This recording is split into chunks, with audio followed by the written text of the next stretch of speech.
Compulsory ప్రతి వ్యక్తి డబ్బు సంపాదించుకోవాలి బాస్, డబ్బు కోసమే పరిగెట్టాలి, మిగతా వేటి గురించి వరి కావద్దు, అన్నీ వస్తాయి. 99% కష్టాలు డబ్బులు అరౌండ్ ఉంటాయి. అవును సార్. సో డబ్బు కష్టము ప్రతి మనిషి దాటేయాలి డబ్బులు. అందుకే 1 crore 2 crores అవి చిన్న అమౌంట్లో కనిపించాలి. ఫస్ట్ థింగ్, ఎవరైనా డబ్బు సంపాదించాలి అనుకుంటే డబ్బు అనేది చాలా చిన్న విషయం అనేది ఆలోచించాలి.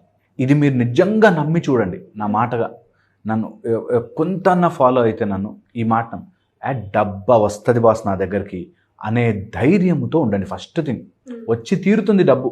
ఓకే, ఎవరెవరికో వచ్చింది, నాకు ఎందుకు రాదు? ఖచ్చితంగా వస్తుంది. ఓకే, నేను సంపాదించబోతున్న 1 crore ఈజీగా వస్తుంది అనే ఫస్ట్ ధైర్యంతో ఉండండి. నెంబర్ 1. ఓకే, సో అది ప్రాబ్లంని అలా పెద్దగా చూస్తే నువ్వు ఎప్పటికీ దాని కిందలా ఉండిపోతావు. నువ్వు ప్రాబ్లంని చిన్నగా చూడాలి.